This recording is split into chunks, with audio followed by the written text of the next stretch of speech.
Hi guys, I'd like to welcome you guys all back to my channel. Today I am doing something a little bit different. I am sharing with you guys the books that I read this quarter or this fall and the books that I plan on reading hopefully in the next 3 months. Again, not saying that I'm actually going to force myself to read it because I said I was going to read it. I've just decided that I'm going to start sharing with you guys my obsession with books. I have the tendency to read books really quickly or really slow. And I don't actually buy every book that I read. So you're not always going to see me hold up a book for you guys because A, I have a small apartment and space is limited. And B, sometimes I read books off the recommendations of other people and the book is not necessarily good. So I just have a book sitting on my shelf that I will actually never read. Like books like Harry Potter and stuff like that. Of course I own those because I can read those books over and over and over again. But some of the books I get from the library first. Then if I really, really love the book, then I'll go out and buy it. So first I'm going to share with you guys the books that I read over this time. And the first book that I want to start with, let me slide over because I'm going to have to use my other side of my face. The first book that I want to talk about is I read The Identicals by Ellen Hilderbrand. Hold on. I took notes. Who is this girl? Hilderbrand? Hildernotes? No. Yeah, Hilderbrand. The Identicals by Ellen Hilderbrand. This book I just picked up off the suggestion of my librarian. She always tells me to read different books and stuff. Essentially, it is a cliche storyline about two girls that are identical twins that switch lives for the summer, and they learn about each other, of course. And because of this, you get to learn about their lives and different things. I will say one of the twins is a straight thought and the other one is stuck up. So of course this is stereotypical, but they're adults and they live in the Hamptons area, I think. But I mean, I still enjoyed the book. I just kind of felt like I knew it was going to happen at every second because, of course, one of them has a troubled teenager. So I just felt it was a little too predictable for me.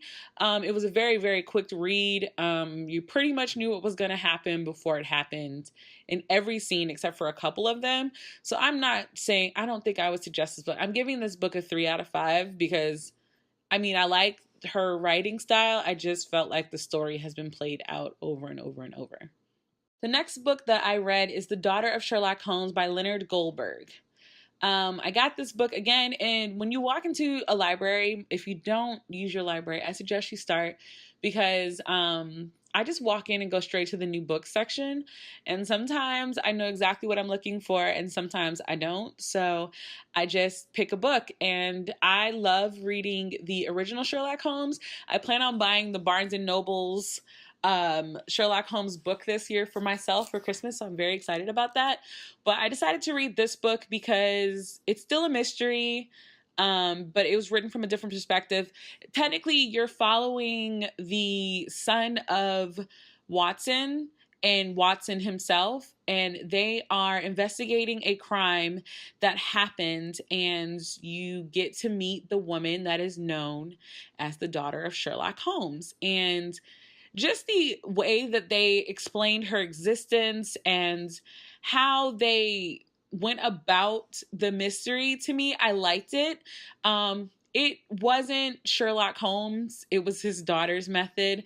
So I felt like I liked that part. I will say I don't recall any Sherlock Holmes having love stories. Not the ones that I read. So I felt like forcing a love story in this particular book annoyed the crap out of me. And it wasn't even a gradual type love story. It was the most ridiculous cliche love story. Call me cynical. I don't care.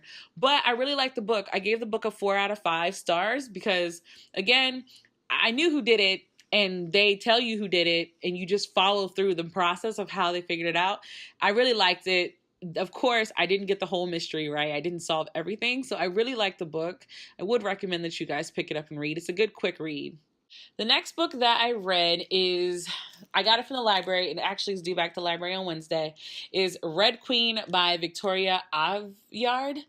And I read this book because I've been watching a lot of BookTube, and a lot of people talk about this particular YA, and I am not a person that believes that, certain, like, once you hit adult, I don't really care if it's young adult, fiction, not fiction, whatever. If I want to read it, I'm reading it. So I picked up Red Queen. I was going to buy the entire set from Barnes and Nobles, but I started realizing that a lot of people had really conflicting opinions about this book series. So for me,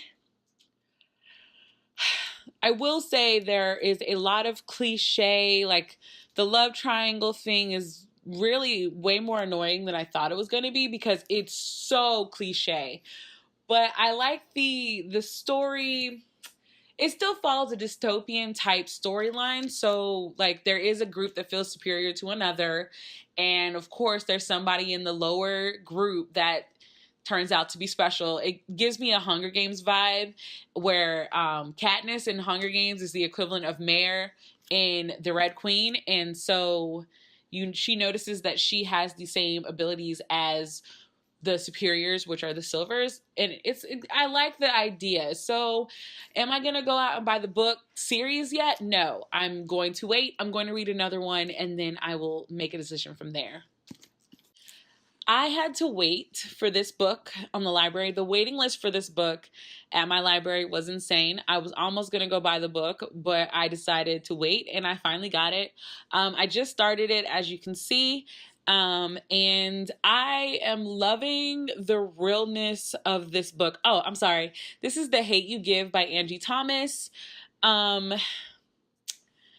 I will say that as a young Black woman, reading this book is a little triggering. Not in the fact that, because I didn't grow up in a ghetto, as people automatically assume most Black people do, but some of the incidences and some of the relationship dynamics and things that she's fearful of, like these, I could really connect with Star, the main character of this book. Even though she's a teenage girl, I really connect with her already, and I'm only on chapter 5, and it really started resonating with me almost immediately. So Angie Thomas so far has done an amazing job. I cried almost. I'm not going to tell you what happened, but essentially it's perfect for the times that we are in today with the police brutality and just the unlawful shooting of young Black men. And it's powerful. And I feel like to everyone that makes it act like it's not that big a deal, they might need to read this book and see it from like someone else's perspective other than their privileged perspective. So now I want to talk about the books that I plan on reading, because those are all the books that I've read, which aren't much, like I told you. But the next book that I want to read is The Artisan Soul by Erwin Raphael McManus. It looks like this. And I think I forgot who I was watching. It was either Shameless Maya or another lady. It's another woman on YouTube. If I can remember her, I'll link her. But it's just different books that are inspiring and they make you feel good, but they also teach you kind of a good lesson. So I'm going to give this book a try. It is technically a religion, spirituality genre book, but I haven't read it yet, so I can't tell you what it's about. Hopefully I'll let you know in the next video. This is my Black Friday experience that like I didn't show you guys, but I got this before Black Friday. It is a signed copy of Turtles All the Way Down by John Green. Now, if you know who John Green is, he wrote The Fault in Our Stars and all the other cutesy books, but I can't help reading these. Like, I know some people don't like him because of the way that he tells his stories, but I don't know. I like John Green's writing style. Plus, it's signed. So, had to get a signed copy. I don't know. I'm a sucker because I wasn't going to get this book from the library, but the waiting list is really insane. And I feel like I have a chance to read this before. If you hear that belling, it's the sound of my dog. Sorry. The next book that I'm going to read is The Light of Paris by Eleanor Brown. Looks like this. From the pretense of this book, or the flap of this book, it's about a granddaughter who's following her grandmother's memories. So I don't know if it's going to tell it like through flashback or if I'm going to get the story from the past and the present. I'm not sure, but I got this book because I had like a 75% off coupon or something crazy at a bookstore. And I'm not going to lie, I literally bought this book because the cover is purple. Not gonna lie, I just think the simplicity of it is really pretty. But I've yet to read it, so I plan on reading this really soon. And I'm probably gonna get the book The Weird Sisters because if this book is good, I'm going to read another one of her books. The next book that I want to get from the library is In the Mist of Winter by Isabel Allende. I've read a couple of her books. I really like her books. They are fiction stories with nonfiction truths to them. I read Japanese Lover. I really, really liked that book. I don't know why I never talked about the book, but I really like her books and her writing style. I will say that I haven't read this one yet, but if it's like her other books, they start off really slow, but they pick up so well that you just find yourself having to finish the book. Like I've read her books in a day before because I just sat down and got past the boring part and got really into it. And like I was saying, I will be reading The Glass Sword, the second book of the Red Queen series. However, I did notice the third book is already out, which is great. But I also noticed that there are 2 prequel books. And I'm not sure if one of them is about Queen Corinne and her love story with the king, which I'm very interested in. And then the second one is the story told from the Rebel Reds. So I'm kind of thinking that I might read the prequels before I go to the second book. I haven't decided really yet what to do. But of course, I'll let you guys know. Okay, guys, so that is all of my book glory for this month. What books have you guys read? What books do you suggest reading? Honestly, I do not care what genre of book. Wait, I lied. I do not like the weird sex novel type books where like it's all about somebody's erect stuff printed. I don't get off on those books. They're weird to me. I don't know. No. Anything other than that particular genre, I will totally read. But my question for you guys are, what are your favorite classic books that you have to read over and over and over again? Leave your comments down below. Thank you guys so much for watching. And until the next time, guys, bye.